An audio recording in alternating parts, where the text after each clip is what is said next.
Esse podcast foi proporcionado pela Lei Federal 14.017 de 2020, a Lei Aldir Blanc.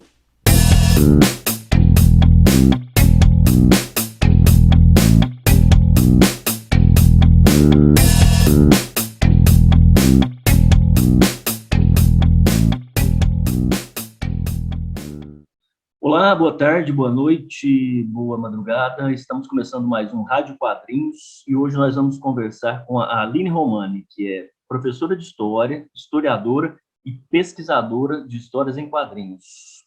Tudo bem, Aline?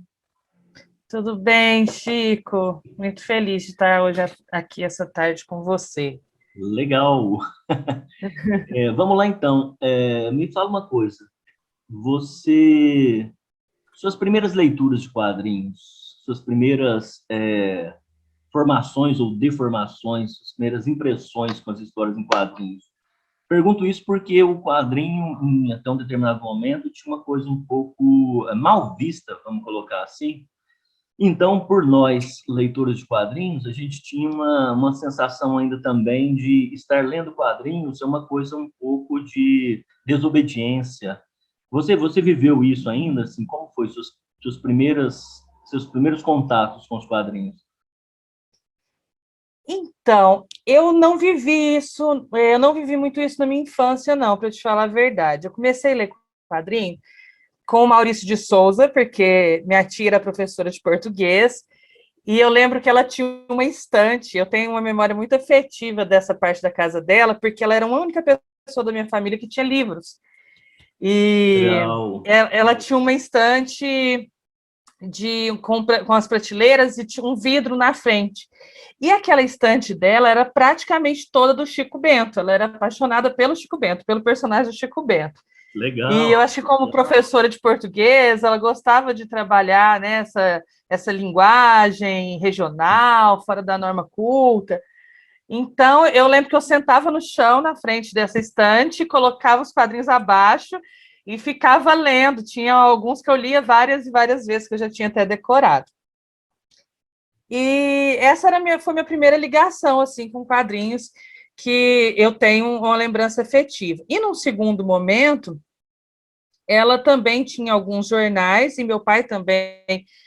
A única leitura que eu lembro que ele fazia era de comprar o jornal, ou ganhava, às vezes, jornal na banca, e eu lembro de ver os quadrinhos do Angeli no jornal, e aí eu já era um pouco mais velha, e comecei a entender um pouco de que aquela figura da Rebordosa, né? E procurar um pouco mais daquela personagem que me deixava muito intrigada, né? Como uma adolescente, como uma mulher, uma menina se descobrindo, né?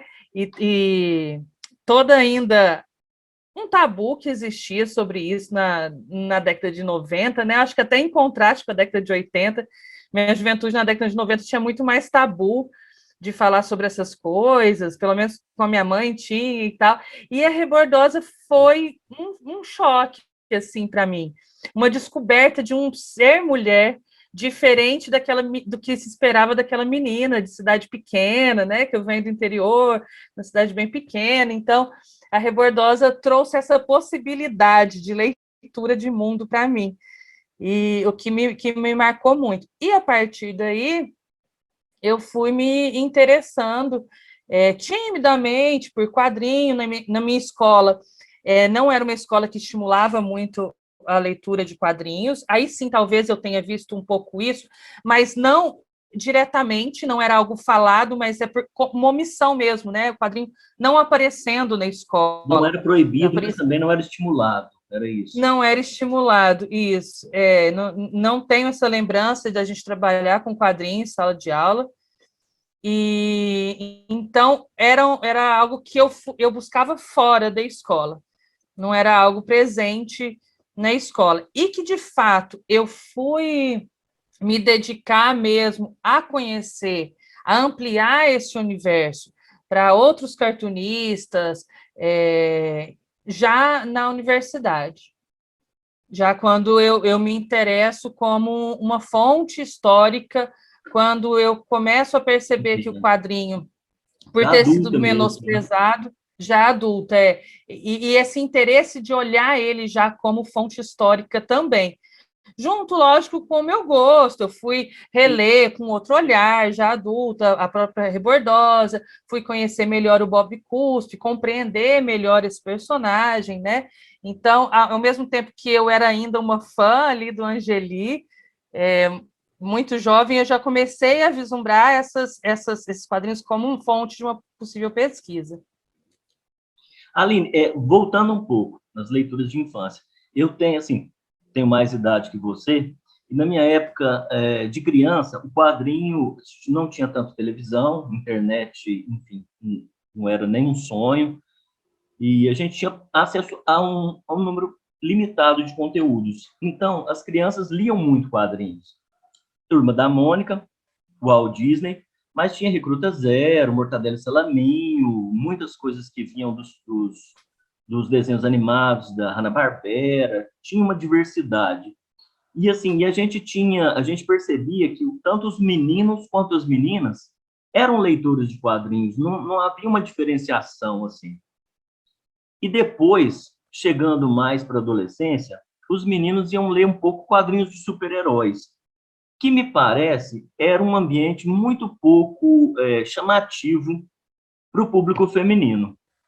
Eu entendo isso porque você não tinha leituras de quadrinhos quando eu era adolescente, isso virou um nicho, uma coisa muito de meninos, e era bastante desagradável ficar só entre homens. E depois eu percebo que o mangá, numa geração um pouco depois da minha, ele tem um quadrinho para criança, ele tem um quadrinho para adolescente, tem um quadrinho para adulto, e ele trouxe muito, ele cumpriu uma função que foi muito interessante, de trazer a leitora adolescente para o quadrinho, que o quadrinho de super-herói nunca fez. Hoje, talvez ele esteja tentando resgatar isso com seus tropeços. Você, na adolescência, você chegou a ler quadrinhos? Super-herói nunca foi muito uma coisa do seu interesse, assim. E tinha outras leitoras, assim, na adolescência? Ou você foi direto para o Chiclete com Banana, a coisa do underground mesmo? Assim, super-herói nunca te interessou? Não, você falando isso, eu lembrei que assim, eu tenho realmente não é uma resistência, né? Talvez eu já tive mais essa resistência com quadrinhos de heróis, mas eu tinha muito, e era algo quase que inconsciente, eu não sabia te falar racionalmente por quê. Eu acredito hoje, fazendo uma leitura, né, de fora, assim, com distanciamento, que era por conta daquela narrativa e de todo o desenho ser voltado para os meninos mesmo, né? Como a mulher aparecia com o corpo hipersexualizado, como aquilo chamava a atenção dos meninos. Eu lembro até que na escola os meninos colocavam o quadrinho assim no livro didático e ficavam passando um para o outro, mas era para mostrar, muitas vezes, o corpo das meninas que apareciam no quadrinho, e era uma coisa só entre eles, que eles ficavam passando entre eles, era um segredinho dos meninos. E aí, não é à toa que eu acho que eu gostava muito, os únicos que eu gostava muito era do X-Men, porque tinha algumas personagens femininas que apareciam como personagens fortes, importantes. Fortes e protagonistas ali, né? Eu lembro que eu adorava a Vampira, e me identificava muito com ela enquanto uma adolescente também, cheia dos questionamentos, né? E a questão do toque dela, toda aquela narrativa, a força da tempestade. Então, eu gostava muito de X-Men, mas era uma exceção, assim, e era algo mais solitário, que eu não trocava isso com as minhas amigas. Não, isso, a gente não tinha isso numa roda de amigos. E aí, você falando isso, eu até parei a pensar que eu só fui ter amigas que gostavam de quadrinhos depois de mais velha também. Nessa época também era algo solitário, assim. Tirando minha tia que gostava do Chico Bento, né, que é outro caso, o resto era uma leitura mais solitária mesmo, eu não tinha muita troca com as outras meninas, não. Mas tem uma coisa engraçada ainda sobre isso, assim. talvez a sua tia tenha te apontado isso, talvez não, mas isso está no quadrinho. Eu fui perceber isso depois também, mas o quadrinho infantil, ele tem personagens femininas fortes. A Mônica é a turma da Mônica, não é a turma do Cebolinha, por mais que ele tente roubar lá ser o rei da rua e tal, ela ganha pela força. E a Luluzinha é mais interessante ainda, eu acho, porque ela ganha pela inteligência. Os meninos são muito burros no quadrinho da Luluzinha. E assim, e uma coisa que eu fui perceber muito depois, perceber não, que eu fui descobrir muito depois, que quem criou a Luluzinha foi uma mulher cartunista, lá nos anos 50, eu acho.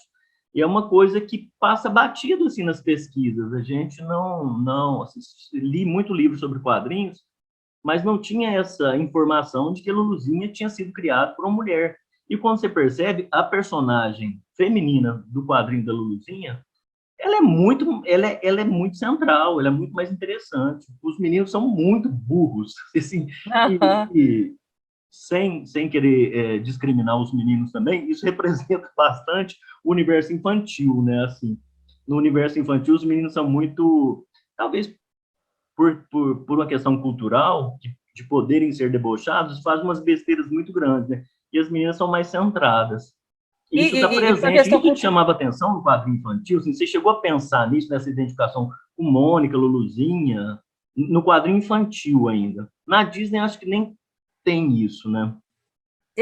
Não, eu nunca cheguei a pensar, não, mas faz total sentido, Chico, porque até a permissão de ser imaturo, né? A permissão que o menino tem, que a menina não tem, que desde pequena ela está sendo ali preparada para ser madura, para lavar uma louça, para limpar uma casa.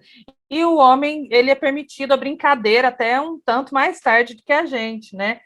Então, eu acho que pode ser que, propositalmente, né, essas cartunistas, essas criadoras tenham pensado sobre isso e ressaltar isso. A própria Mafalda, né, está sempre presente. É um quadrinho que está sempre presente na escola, que eu acho que talvez seja o único que eu tenha visto assim mais presente na minha escola, a Mafalda, porque ela traz reflexões filosóficas, né, sociais. Então, é outro personagem também muito interessante, que traz essa inteligência partindo de uma menina, né? Não só de uma criança, mas de uma menina. Eu ia falar uma outra coisa aqui, que me fugiu. A gente vai conversando e vai voltar. A gente viaja no tempo, a gente vai e volta. Mas mangá você não chegou a ler, assim, na adolescência, você chegou a ter contato com mangá, não, assim, quadrinho japonês. Não cheguei. Mas eu tive contato recentemente com a minha irmã mais nova e eu percebi esse movimento mesmo. E até pelas minhas próprias alunas, eu percebo que elas leem muito mais mangá do que os meninos. Deixa eu só falar aqui, que eu lembrei que eu ia falar sobre os heróis, sobre a própria Luluzinha, né? Eu vim de uma geração também que esses quadrinhos passaram a ser transformados em desenhos. Sim. E era muito forte na televisão. Sim, diferente, talvez, um pouco desses poucos anos que a gente tem de diferença. Na minha época, a televisão estava muito em alta. A mãe colocava o filho na frente da televisão, igual hoje dá o tablet para a criança. Na minha época, minha mãe me colocava na frente da televisão e por lá a gente ficava horas, né? Então, se confunde um pouco essa memória. Eu não sei o que veio primeiro, se foi o quadrinho, se foi o desenho, a animação, e um meio que apresentava o outro para a gente, assim. E eu lembro de quando eu tinha um quadrinho, eu sempre gostava de guardar, até que eu tenho vários deles até hoje, assim, meio aleatórios, mas é porque eles vêm da minha infância, e quando eles chegavam até mim, eu guardava. E era assim, isso acontecia geralmente quando uma banca não queria mais, aí meu pai pegava um monte de doação, e aí eu ia lá e fazia a minha separação, né? De que isso aqui é quadrinho, eu quero e tal. E eu guardo alguns até hoje, eu tenho vários do Zé Carioca, vários quadrinhos desse período que foi assim, aliás, chegou até mim e eu guardei. Zé Carioca é um personagem interessante, né? Como professora de história, falam já nesse... Sim, porque ele vai trazer muito da influência que a gente recebe, né, do que é o Brasil com Z Uhum, né? uhum. Como a gente é visto lá fora, e é um quadrinho muito interessante fazer uma leitura crítica dele. E que hoje em dia as crianças não conhecem, né? E, inclusive a referência deles hoje, a maioria é mangá. Eu levei um livro de quadrinhos para eles esses dias, esse Cumbi, do Marcelo Ah, que legal, você Salé, tem isso? Não, demais. e aí a gente comprou na escola, a gente fez uma compra de 10 desse daqui, Que e legal. eles ficaram encantados, assim. Como Mas eram que poucos idade? Desculpa, alunos, desculpa te cortar.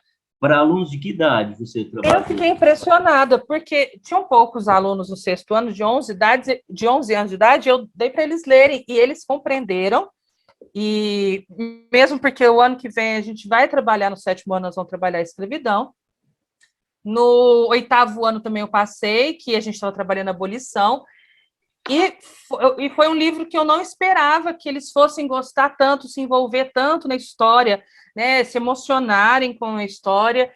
E é interessante porque no final ele vai trazer também não só a história em quadrinhos, mas alguns rascunhos, que é uma idade que esses meninos estão desenhando muito, eles se interessam muito por isso, né? E é uma habilidade que muitas vezes fica de lado na escola, Uhum, principalmente fora daquele sim, professor de artes, né, sim. entre os outros professores. E ele traz também um glossário no final, que é tipo um glossário cultural, onde tem história, por exemplo, de algumas lendas, né? Por exemplo, do Kibungo, que ele vai contar é, lendas de personagens africanos, indígenas, e eles ficaram encantados com essas histórias, porque é um momento que, de 11 anos, que a imaginação, né? Esses meninos estão com a imaginação à flor da pele, isso tem que ser estimulado, o que, infelizmente, muitas vezes eu falo que eu acredito muito na educação, mas a escola ainda é muito opressora, né? E que muitas Uhum, vezes na sim, escola sim. é abafado. Então, eu fiquei surpreendida com a leitura que eles fizeram dele. Mas a primeira coisa que eles fizeram quando pegaram o livro foi falar: eu leio como? É da direita para a esquerda ou da esquerda para a Ah, direita? já com influência do mangá. Que doido. É. E aí eu falei, não, isso é um quadrinho ocidental. Aí eles, o que é ocidental? Ah, legal, legal. Então, assim, eles estão compreendendo antes a cultura oriental do que saber o que é a própria palavra oriental, Nossa, né? então já tem assim, seus alunos já têm contato primeiro com o quadrinho japonês, antes do quadrinho americano ou brasileiro, ou europeu, nem se fala, né? Que doido isso. Que Eu louco fiquei isso. impressionada com assim, Isso é com o muito louco. volume mesmo. Isso é muito louco. Nossa, me fala outra coisa. Eu converso muito com, assim, sobre quadrinhos com pessoas que fazem quadrinhos e tal. Você tem um interesse por quadrinhos como professora ou como pesquisadora. Mas, normalmente, quando eu converso, assim, são pessoas que desenham, que, assim, que o quadrinho chamou tanto a atenção que desperta uma paixão pelo desenho. Você tem uma paixão pela leitura da imagem, assim. E aí, enquanto historiador, nossa, dá para conversar uma semana, né, sobre o que é a leitura de imagem, como a imagem vai funcionar como um objeto de estudo para a história, o que é fotografia, o que é o desenho na história em quadrinhos. Mas desenhar mesmo. Você desenhava, assim, quando criança, e parou de desenhar? E se parou, por que parou? Chico, eu vou te falar que assim, eu desenhava, mas quando eu era muito criança, porque meu pai desenhava muito bem. E meu pai falava muito de desenho, que ele tinha um caderno de desenho quando ele era criança, quando ele estudava, que quanto a escola dele era diferente. Mas e ele acabou usando muito isso depois quando ele foi trabalhar. Ele é autodidata, ele virou técnico, eletrotécnico, estava eletrodoméstico, mas ele sempre desenhava os circuitos, ele Uhum, desenhava projetos, ele ia fazer, ele era tipo o professor Pardal, né? legal. Mudava as coisas lá em casa, ele fazia o projeto, ele desenhava tudo aquilo, e era sempre muito impecável nos desenhos dele, e aquilo me encantava, mas em um determinado momento eu senti que eu era incapaz, que eu não era a melhor naquilo que eu fazia. E que idade? Que idade E você tinha quando você sentiu que era incapaz? muito nova, muito nova, E você muito nova. saberia identificar por quê, assim, se foi um professor, se foi assim, se foi por comparação, porque, seu desenho não é tão legal quanto o desenho do coleguinha. Você conseguiria explicar o porquê disso? Foi por comparação, de ver alguns colegas desenhando muito melhor do que eu, e eu gostava muito de escrever. Então, eu era uma criança que escrevia e participava dos concursos de redação e tal, e eu achei que a minha era essa, de escrever mesmo, e que não era o desenho. Eu não lembro se alguém me desestimulou, mas pode ter acontecido alguma coisa, né, que você guarda no inconsciente.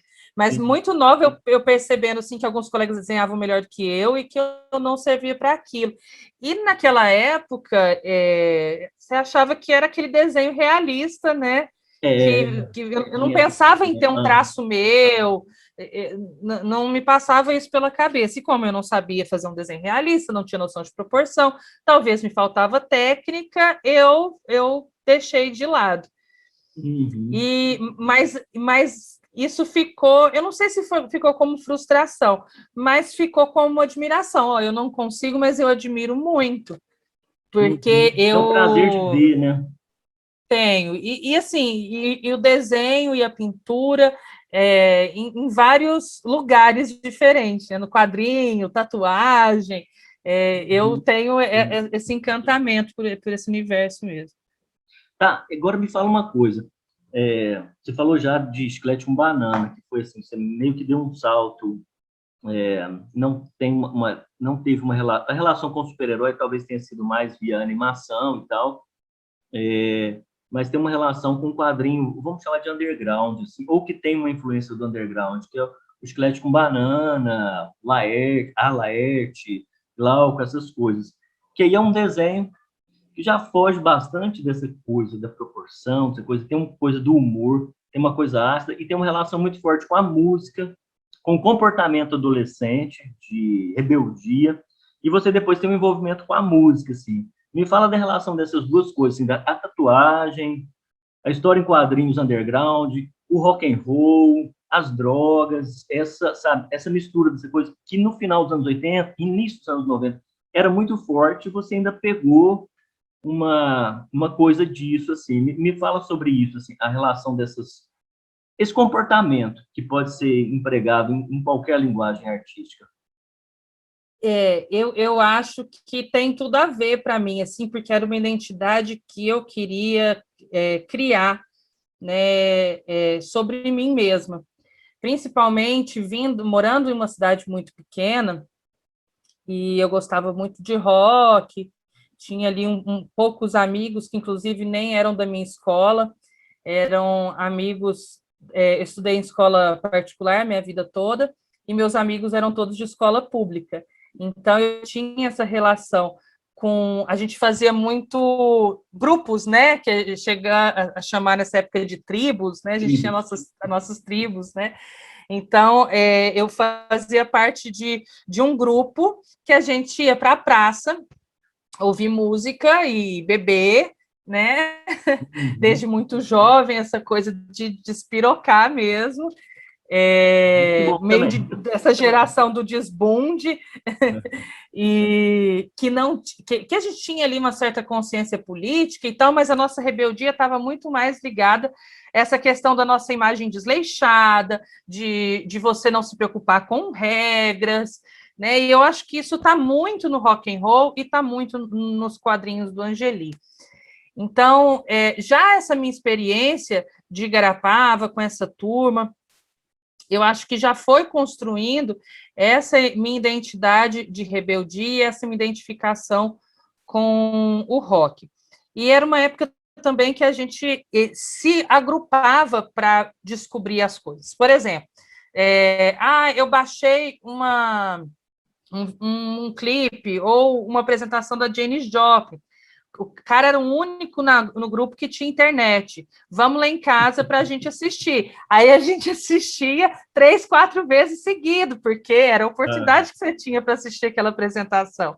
Diferente da juventude de hoje, que no YouTube mal escutar a música já está passando para outra, porque ele tem, né, um acesso a algo que ele vai viver uma vida e não vai conseguir ver tudo. A gente tinha essa limitação. Tinha um amigo que era apaixonado por Pink Floyd, então quando ele conseguiu um material novo, a gente ia tudo para a casa dele para assistir. Ele fazia, eu lembro que tinha um disco do Pink Floyd que você fazia, colocava em cima do Mágico de Oz, e aí o pai dele conseguiu fazer essa gambiarra, e a gente sincronizar, eu lembro que era no Rugido do Leão e começava. E a gente foi tudo para casa dele assistir, empolgadíssimo.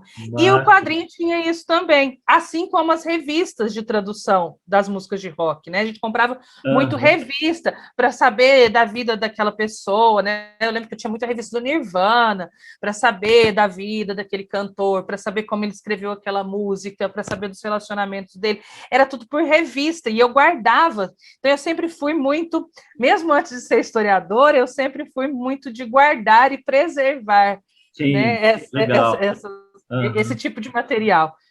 Então, eu acho que quando, já na minha vida adulta, eu descobri que eu poderia entrar em sebos virtuais e colecionar a revista Chiclete com Banana, porque eu já conhecia e guardava aquelas tirinhas de jornal. Eu tinha uma pastinha com tirinhas. Da Folha de São Paulo, normalmente. Da Folha de São Paulo. Eu tinha uma pastinha já que eu guardava várias tirinhas na Folha de São Paulo. E aí, quando eu descobri que eu podia entrar nesses sebos virtuais, começaram a surgir estante virtual e tal, e que eu encontraria serviços dos anos 80, eu comecei a colecionar elas também. E era aquela coisa de chamar o pessoal para ir em casa, antes de eu me apegar muito nelas e ficar com medo de alguém derrubar um café, uma bebida nelas. Mas lá no início, eu comecei a chamar a galera, e a gente botava um som e ficava lendo e mostrando um para o outro. Olha que foda isso daqui, olha essa tira aqui do Bob Cuspe. Então, já não era mais algo solitário, né? E tinha a ver com esse agrupamento, com essa construção de uma identidade rebelde, né? Com essa necessidade de externalizar o quanto você era rebelde, o quanto você não fazia questão dessas regras, não fazia questão de ser polida. Tanto é que quando me deram o apelido de rebordosa na faculdade, lá quando eu entrei, era uma menina, inclusive, mais velha que eu, talvez você lembre dela. Eu vou falar que eu acho que ela não ia achar ruim, não, a Jussara. Ela era loira lá na arte. A Jussara que começou a me chamar de rebordosa. Falou, Aline, você é muito rebordosa, você é rebordosa, rebordosa. E aí eu achei maravilhoso, eu não achei ruim, não fiquei envergonhada. Eu achei maravilhoso de eu estar sendo comparada com a rebordosa. E aí eu acho que tudo isso contribuiu para eu começar a colecionar as revistas, e até muito antes da banda, que eu fui cantar na banda já em 2006. Isso, lá para 2006, até mesmo antes da banda. E na banda, eu vou te falar que eu abracei um pouco esse personagem da Rebordosa, sabe? Eu acho que a nossa banda, principalmente a Juana Barbeira, que era uma banda muito performática, que tinha... Só ressaltar o nome, né? Juana Barbeira. Eu adoro esse nome, porque assim, remete a Hanna-Barbera, que são desenhos clássicos da infância, talvez da minha tia, de uma geração que vem depois, e ao mesmo tempo, quando você coloca em espanhol, você remete a uma coisa de marihuana, uma coisa do México, uma coisa meio América Latina, assim, adoro esse nome, mas só para pontuar, vai lá. E a Juana Barbeira, a gente transformou ela num personagem que ela era traficante de obras de arte falsificadas. E, então, assim, tinha toda uma performance, você encarnava um personagem, né? Não era a Aline, cantora, que subia no palco. Tanto é que cada um tinha ali um pseudônimo, o meu era Madame Lili, e eu acho que muito da inspiração para eu subir no palco, da minha rebeldia ali, tinha da Rebordosa, né? Tinha desse personagem. Dessa cena, né? Desse quadrinho. É isso, de toda essa cena. Isso, né?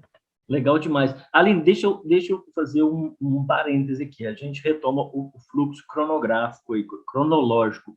Mas você falou uma coisa que eu acho que é interessante a gente pontuar, até porque você é professora e tem contato com, muito mais do que eu, com gerações de jovens, adolescentes e crianças atuais.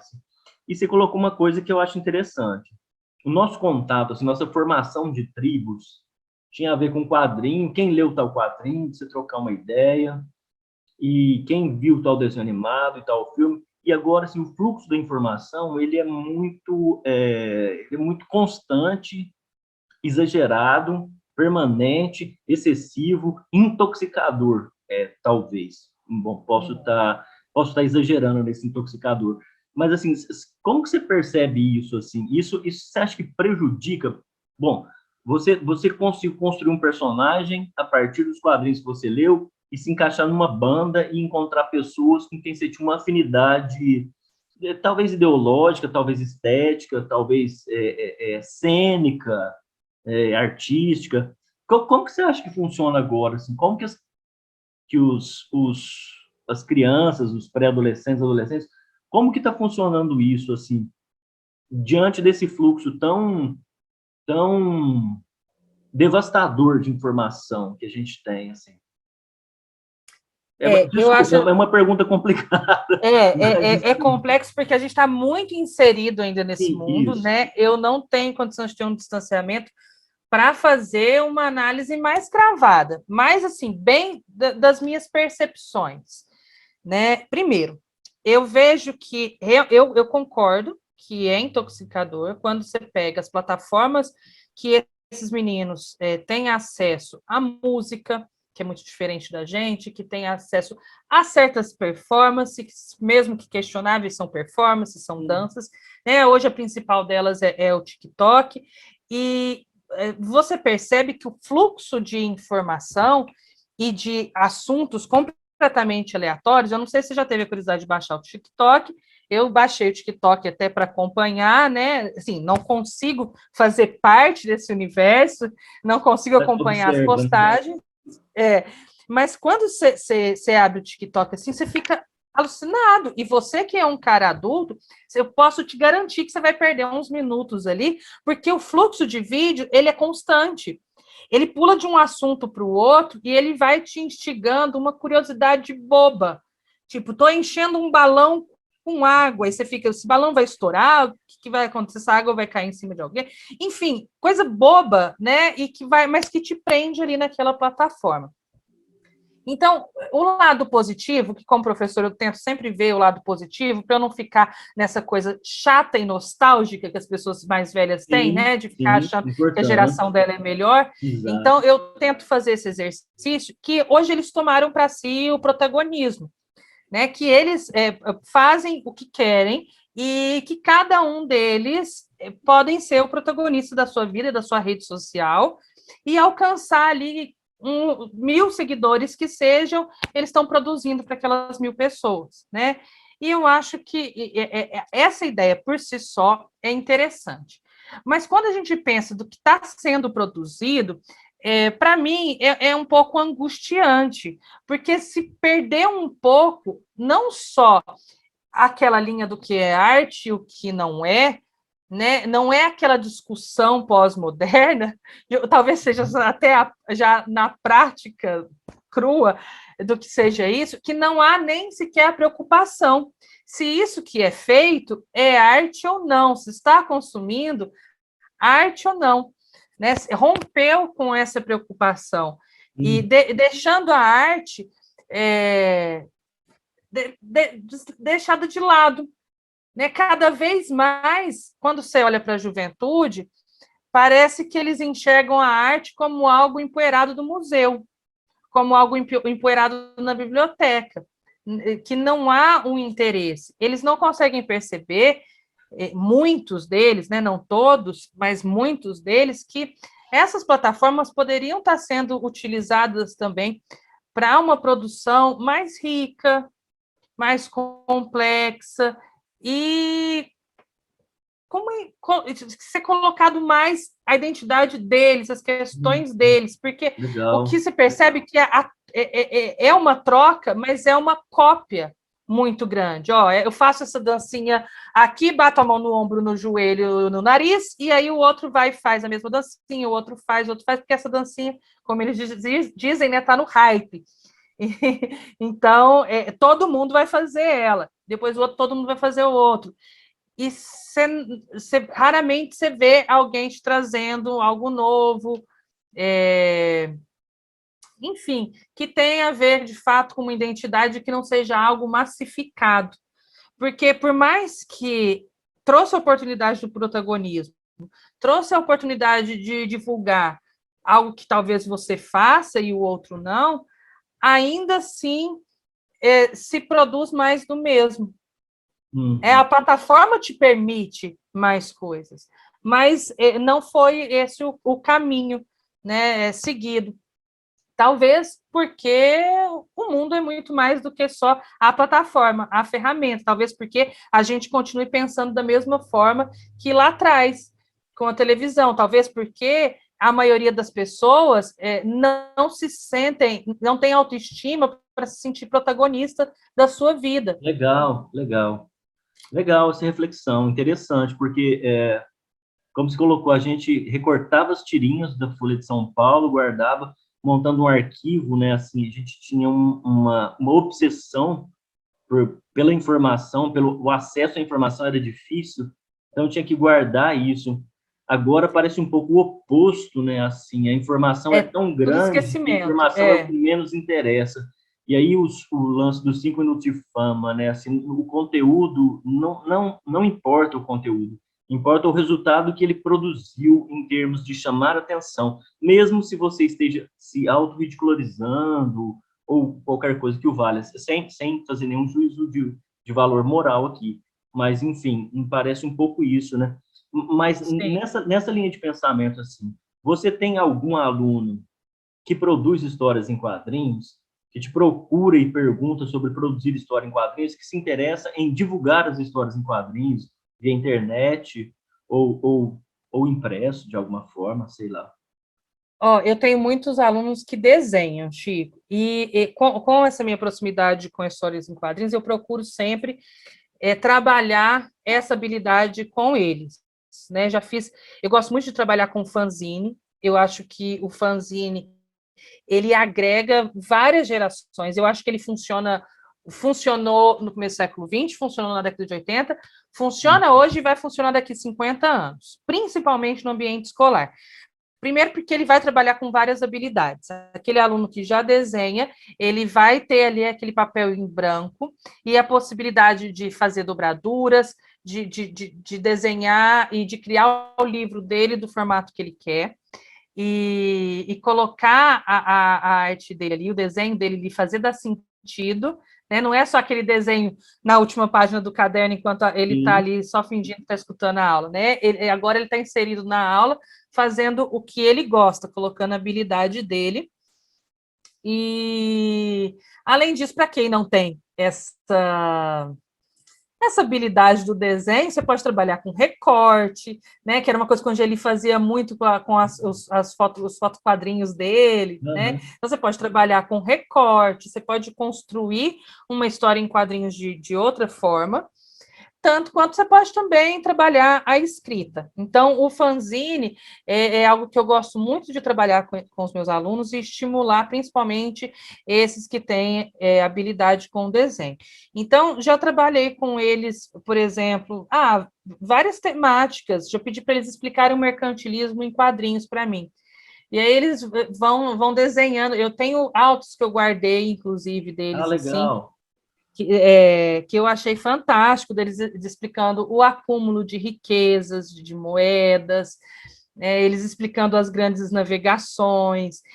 Então, você pega temas igual o mercantilismo, que você tem várias imagens surgem à sua cabeça, assim, e dá para fazer uma história em quadrinhos ou um fanzine muito rico. Então, eu tenho trabalhos com esses alunos muito legais e que eu espero ter estimulado alguns, né, quem sabe, mais para frente pensarem em escrever os quadrinhos. Mas, mais uma vez, eu acho que hoje essa juventude está precisando muito ser estimulada a, de fato, serem protagonistas e não copiarem algo de alguma coisa, porque a internet, por mais que ela fez você chegar mais rápido nas outras pessoas e até ter acesso a maior número de referências, né? Você vê, eu só fui colecionar as revistas de Chiclete com Banana por conta dos sebos virtuais. Eu consegui e vi que era possível resgatar todas aquelas revistas, do primeiro ao último volume. Então, a internet ela vai te possibilitar isso. Ao mesmo tempo, ela vai também facilitar o Ctrl+C, Ctrl+V.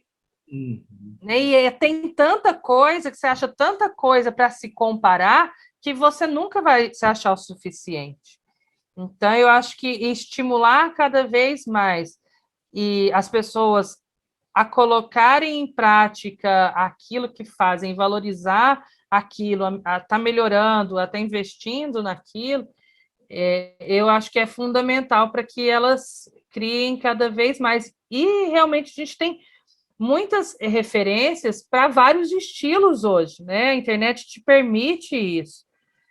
Você tem quadrinho com bonequinho de palito, praticamente, né?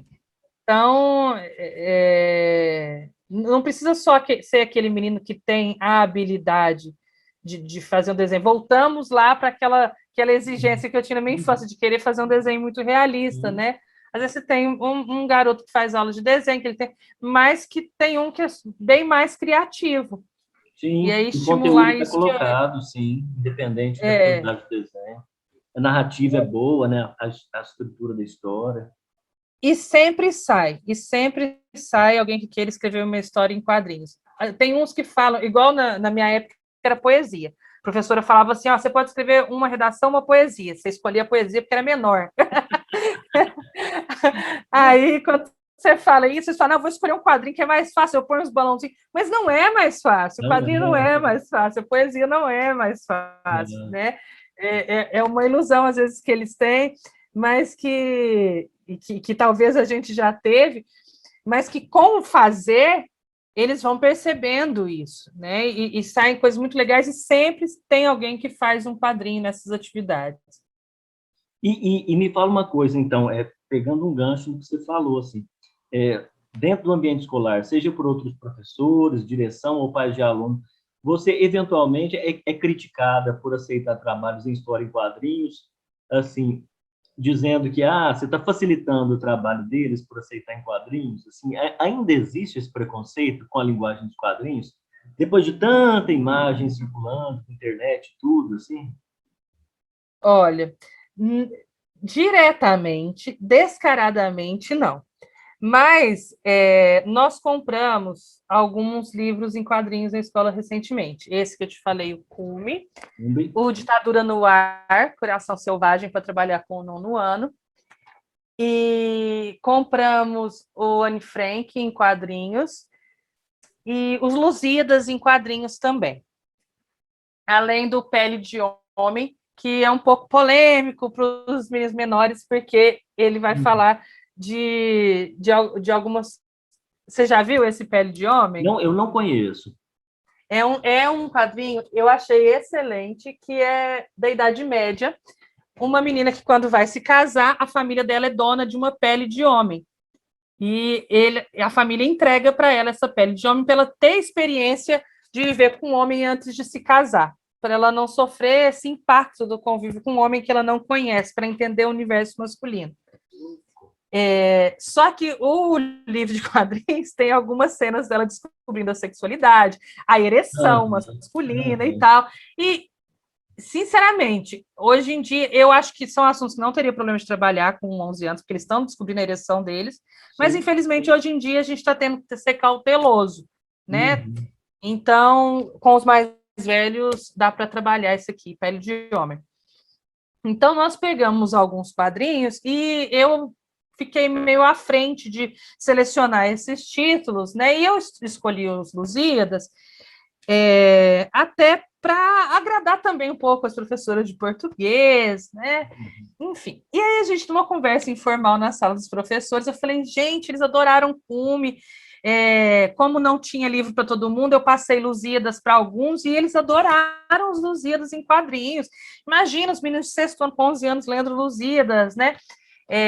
Aí uma das professoras falou assim, é bom que talvez seja uma porta de entrada para a literatura.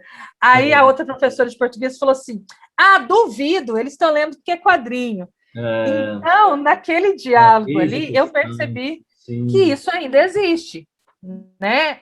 Lógico, todo mundo ficou satisfeito que eles estavam lendo quadrinhos, lendo. mas esse mais, esse porém, mas é porque é quadrinho, é uma porta de entrada, né? Parece uma porta de entrada para as outras drogas, Um facilitador, né? Assim, um facilitador, isso ainda existe, principalmente quando se fala de obras adaptadas, né?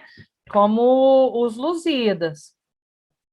Mas eu não vejo dessa forma, né? E aí eu tento trabalhar com eles, sempre fazendo uma leitura dessa imagem também, e começando do óbvio, porque quando você vai fazer uma análise de imagem, geralmente, e isso desde criança até mais velho, na faculdade, você trava, porque você não sabe exatamente o que você vai é porque falar é dela, difícil, né? porque você acha que está todo mundo vendo.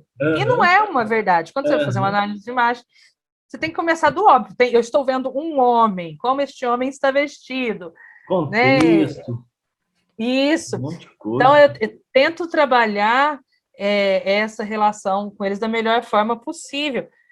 E o Cume é muito bom por causa disso. Você tem vários quadrinhos sem balão. E aí você vai fazendo uma leitura da imagem mesmo desse quadrinho. Tanto é que tem uma parte dele aqui que é a escuridão, né? Que vai demonstrar que eles estão em fuga. E essa escuridão demonstra muito mais do que o fato de estar sem luz, de ser à noite. É aquela Uhum. coisa de você estar perdido, né? E aí uma das alunas falou assim: professora, essa página aqui está preta. Não tem Será que desenho. imprimiram certo?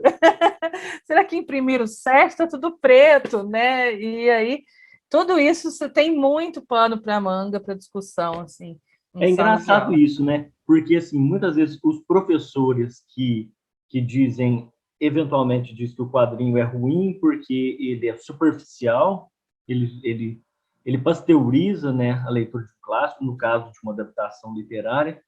Outros professores dizem, que legal, que é uma porta de entrada também para o livro, mas normalmente são professores que não sabem ler quadrinhos, né? Que não conseguiriam ler esses quadrinhos, assim. E é interessante isso, porque a aluna, quando pergunta por que a página tem preto, por que não tem desenho, ela está sendo alfabetizada para a leitura dos quadrinhos, né? Assim, a leitura iconográfica, a leitura da imagem, que na narrativa é importante.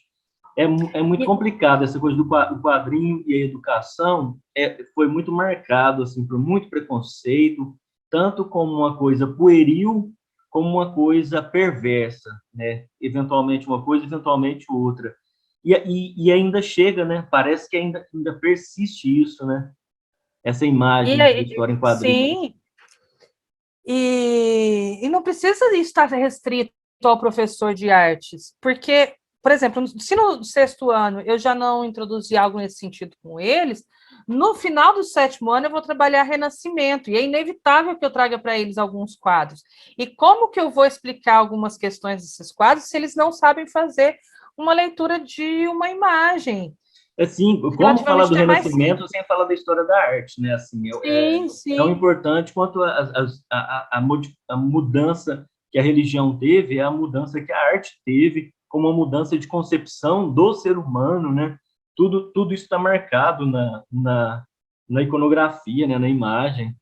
E o quadrinho está permeado por tudo isso. O Marcelo de Salete aí com esse Scooby é muito legal, porque é um trabalho de um cara que é resultado de uma pesquisa, né? Assim, não é pouca coisa o que ele fez. Ele não fez um quadrinho para brincar, assim. Ele traz um registro, assim, é uma obra de ficção, mas ele traz um registro de uma potência muito violenta, né? Assim, sobre a história do negro no Brasil, o Kumbo, Angola Djanga, né? Assim, isso é resultado de uma reflexão muito potente, né? Assim, não é qualquer coisa. Mas, Aline, vamos falar então, já que a gente entrou nessa questão de iconografia e tal, vamos falar sobre o seu trabalho de mestrado, né? Você se formou em História, não sei, assim, durante o percurso no curso de História, se você teve uma relação mais forte com quadrinhos, mas no seu mestrado você fez uma pesquisa sobre quadrinhos. Vamos falar um pouco disso, assim, me fala primeiro qual foi a motivação, assim, quando você falou assim, eu vou fazer um mestrado, o que eu pesquiso? Quadrinho. Por quê? Por que quadrinho? O mestrado já foi uma continuação de uma pesquisa que eu tinha na graduação. Porque quando eu decidi que eu ia trabalhar com o quadrinho como fonte histórica, eu já tinha na minha cabeça que eu ia aumentar a minha coleção do Chiclete com Banana, e eu ia trabalhar com ela, independente do que fosse, não sabia se ia fazer recorte de personagens, se eu ia trabalhar ela toda, e na graduação, até por conta de orientação e tal, eu decidi me aprofundar na história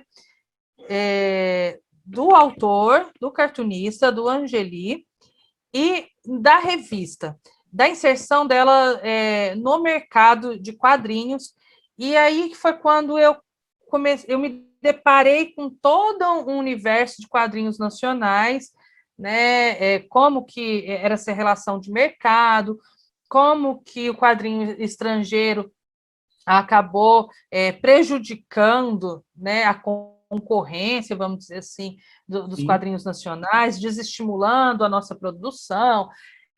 Já conhecia o Pasquim, porque o Pasquim, principalmente no curso de História, ele vai aparecer muito, né?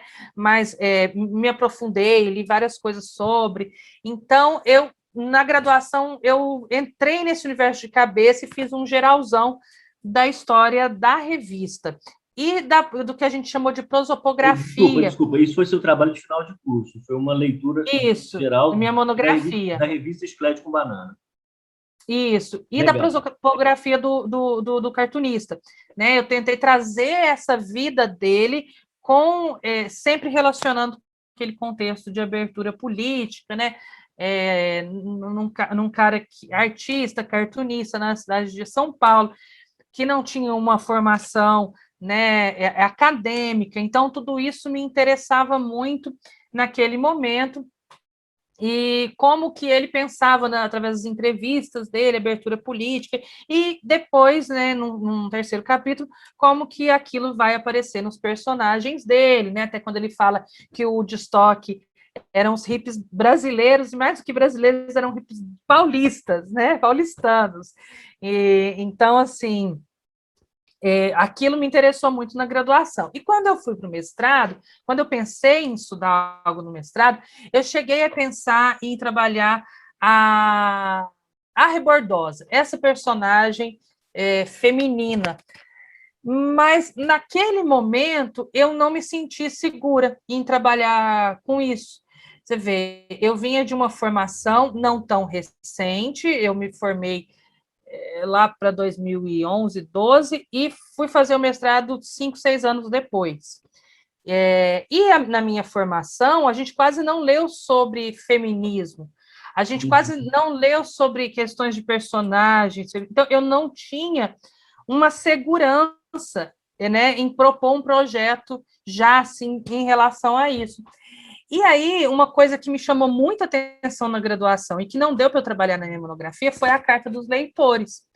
Porque quando eu além da Chiclete com Banana, que eu tenho uma coleção mais vasta, eu também tenho algumas outras revistas da época.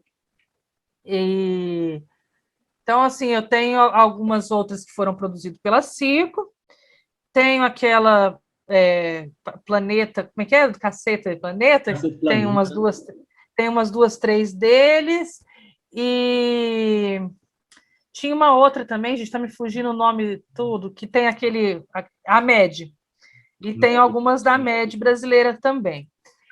E você folheando, né, só de folhear essas revistas que são mais ou menos todas da mesma época, você percebe o quanto que o Angeli tinha uma interação diferente na carta dos leitores, o tanto que era grande.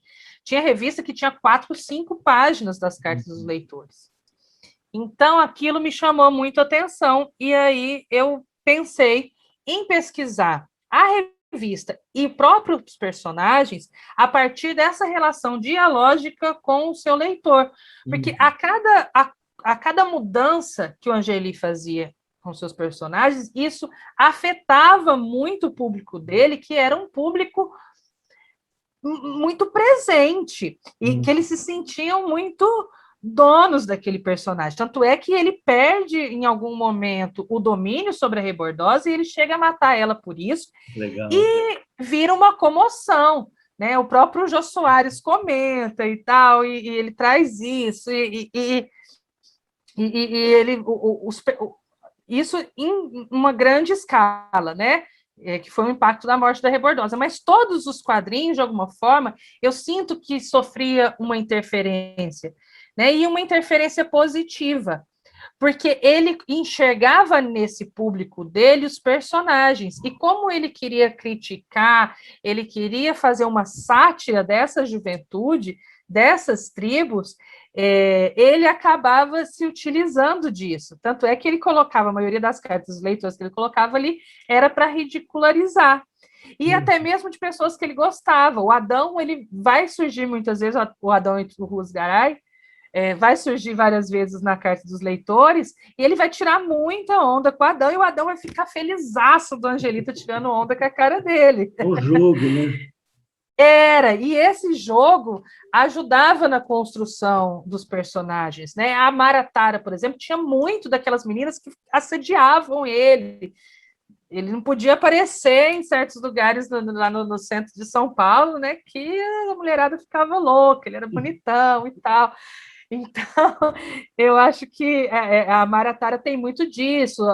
Os próprios fotoquadrinhos, ele tem até uma visão meio que de uma mulher assustadora, como se a liberdade sexual feminina fosse algo que assustasse ele, né? Que inibisse ele. Então, eu comecei a entender o quanto esses leitores foram fundamentais para o processo de criação desse cartunista. O quanto que essa obra era uma obra muito aberta a essa influência, né? E o quanto esse diálogo fez parte daquela revista, acima de tudo, né? Que é um pouco diferente da interação do jornal. Uhum. A revista ele recebia, primeiro que ela tinha um número de vendas, né, que superou, tá certo que ela era bimestral, mas mesmo assim eram 200 mil tiragens, né, era muita coisa naquele momento. Então, e segundo que ele recebia muito feedback, né, dessas cartas.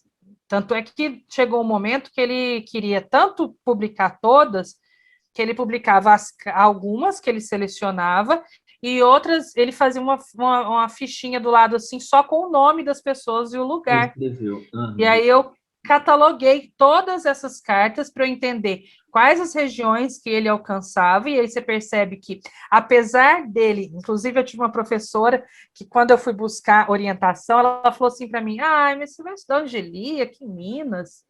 Você entende essa linguagem paulista? Você é paulistana? Você vai conseguir fazer uma leitura disso? E ela me deixou meio chocada, assim, eu falei, meu Deus, será que eu não dou conta disso, né? E aí eu percebi, com, né, a voz da pesquisa, eu percebi tanto que ela foi precipitada em falar isso, porque o Angelini alcançava tantas regiões, o Nordeste, ele recebia tanta carta, tanto do Nordeste, da região Nordeste, quanto da região Sudeste, da região Sul. Era muito forte o público dele na região Sul e no Nordeste. Então, você vê que ele alcançava, e eu acho que era graças a esse diálogo que ele mantinha com o público dele, essa abertura, né? Diferente, por exemplo, do Laerte, que o Laerte ele é mais reflexivo, ele fica mais, ele com ele, as questões dele, tanto é que as mudanças na vida dele afetam muito a obra dele, né? E o Angeli, pelo menos nesse período, ele tem essa troca muito grande com esses grupos que se colocavam, inclusive, como grupos, porque além de eu ter catalogado essas cartas que eram de indivíduos, ele recebia também muitos fanzines, muitos grupos de rock, headbangs, metaleiros, né, que tinham associação, por exemplo, no Rio de Janeiro. No meio da pesquisa, eu conversei com um cara, eu descobri o cara na internet, o Michel, que ele era de uma associação de metaleiros no Rio de Janeiro, e que a associação dele escrevia muito para Chiclete com Banana, e eu conversei muito com o Michel, né, sobre esse período e tal, apesar de eu não ter conseguido fazer uma entrevista formalizada na minha pesquisa, ele me deu também muitas ideias, né, muitas informações desse período. Então, é uma riqueza, é uma obra que é muito rica por conta disso. Acho que essa característica da Chiclete com Banana enriqueceu muito a obra dele. É interessante esse ponto de vista da sua primeira possível orientadora, porque Talvez o Pasquim tenha tido uma tiragem, e o Pasquim não era uma revista em quadrinhos, era um jornal, embora fosse muito calcado na imagem, no cartoon, na charge e, eventualmente, quadrinhos. Talvez, muito provavelmente, o Pasquim tenha tido tiragens maiores até do que Chiclete com Banana. Mas eu não acho que, assim, precisava de ver essa informação. Mas eu acho que a Chiclete com Banana, até pelo período histórico, ela circulou muito mais em termos de território brasileiro. Acho que o Pasquim, Rio, São Paulo, era muito forte.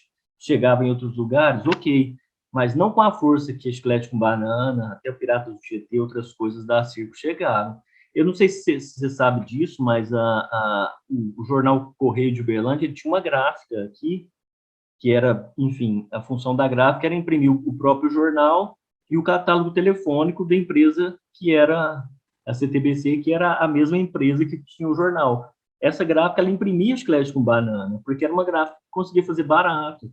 Então, essa revista circulava, porque o pessoal do jornalismo aqui de Uberlândia pegava alguns exemplares. Então, assim, é um contexto muito diferente do Pasquim. E essa circulação, você pensa em termos de impressão, não era impresso em São Paulo, era impresso em Uberlândia, entendeu? E a circulação no Brasil inteiro, ok que as histórias em quadrinhos do Angeli falassem uma linguagem mais paulistana, porque ele é paulista, até ele se coloca nem como paulista, de um bairro específico de São Paulo, descendente de italianos, com uma linguagem muito específica. Mas, assim, qual que é o problema da gente fazer a leitura disso, né? Assim, eu posso ler um quadrinho japonês também, a questão é contextualizar tudo, né? Mas beleza, abraço para essa professora, perdeu uma ótima orientanda. O cinema mesmo, né? O tanto que a gente analisa o cinema estrangeiro, né? A Sim, própria história, você tem uma linha que analisa o cinema estrangeiro. Claro, não é assim, esses limites geográficos na história são muito estranhos, né? Mas, enfim. Inclusive, é uma forma muito tradicional de ver território, que eu descobri também na minha pesquisa, que essas redes que esses grupos, né, formavam através da revista e se conheciam muitas vezes na revista, manda um recado para fulano lá que escreveu tal carta, ou então xingava o outro porque ele falou algo que ele não concorda sobre o personagem, iam criando territórios, né, que não são geográficos. Sim, a produção de fanzine de quadrinhos sempre teve uma força no Brasil, assim, mas a revista Chiclete com Banana, entre outras, mas a revista Chiclete com Banana foi um ponto de difusão e de encontro das pessoas que produziam fanzines de quadrinhos, que foi muito importante nessa disseminação, sabe? Em se conhecer um quadrinho lá do Pará, uma pessoa de Curitiba comprar um fanzine de quadrinhos do Pará, Pernambuco, Paraíba, essa circulação.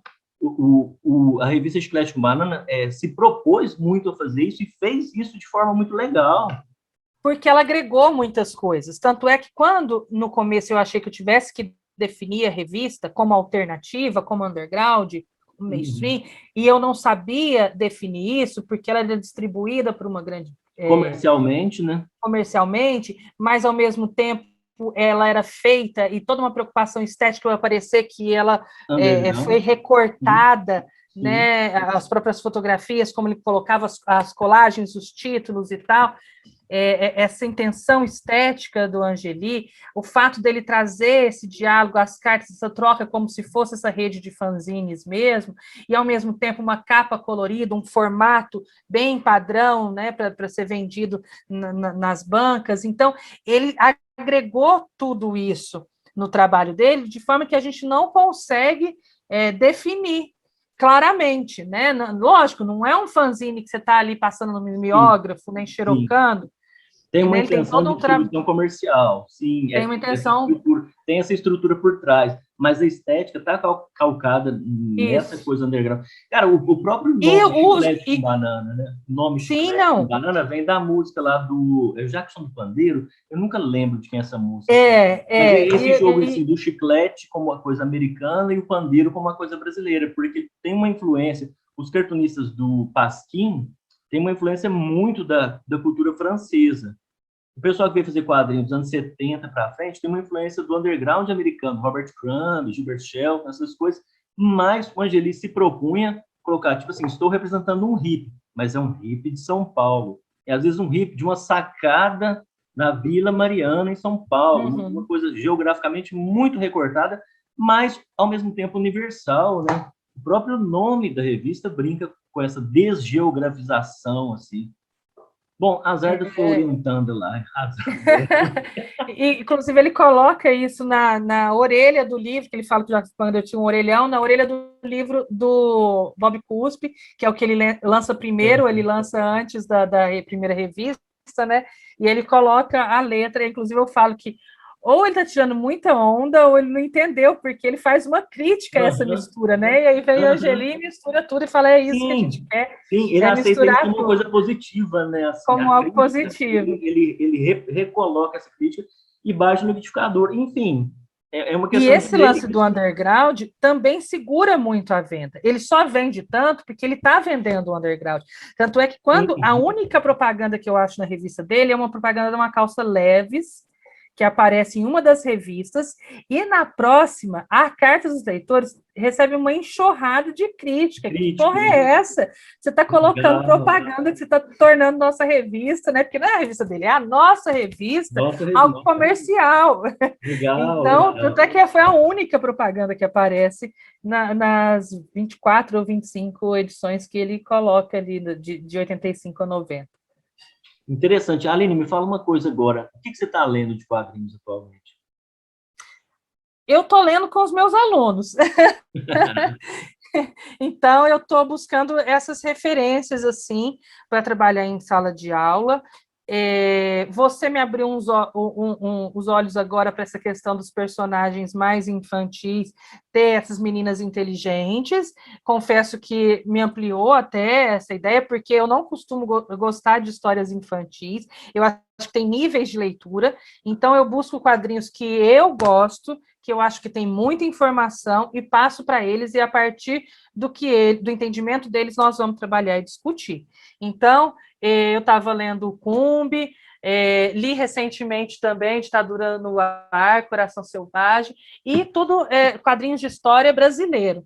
Eu estou buscando muito, sempre foi mais a minha área, principalmente na pesquisa, né?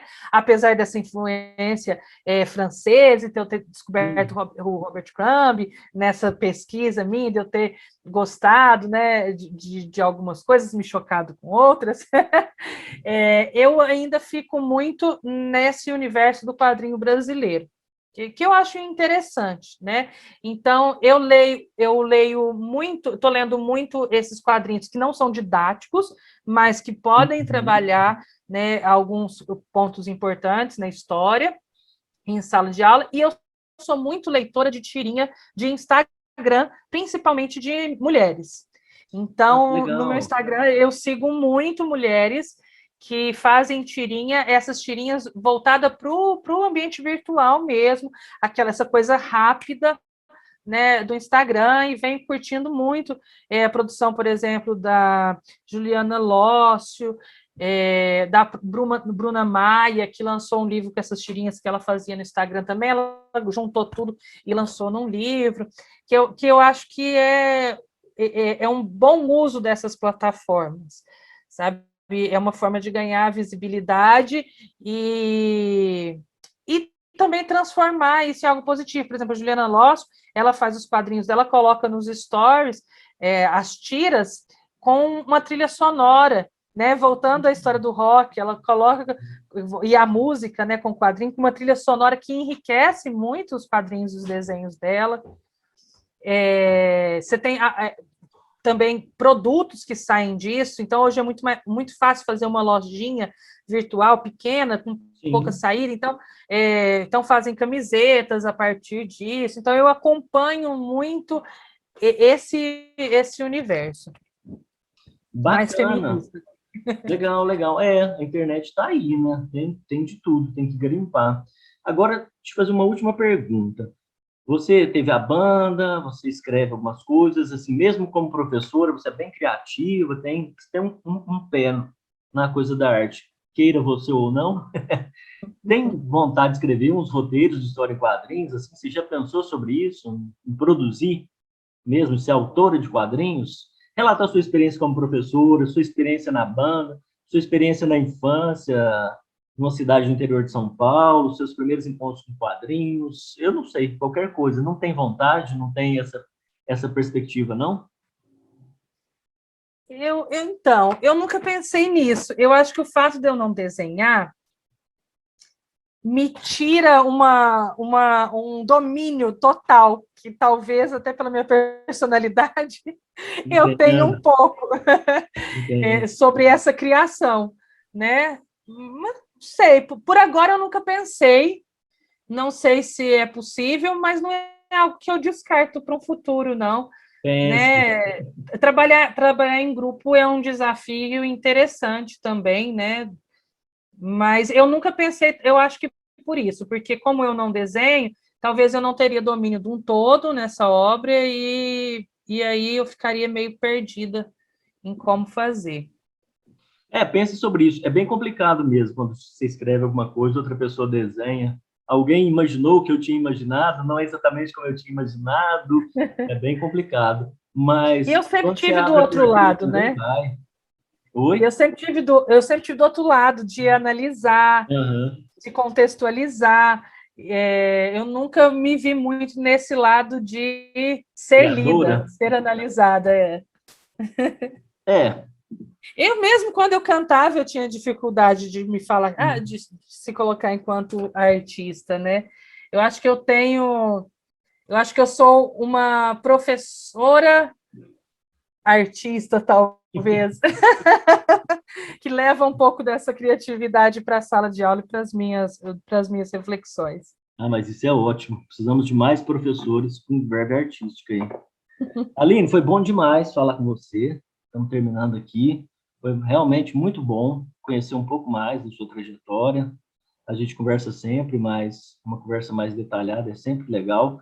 Vamos, no futuro, quando você estiver lançando sua primeira graphic novel, a gente conversa de novo. E valeu demais. Obrigado mesmo. Um abraço grande, forte.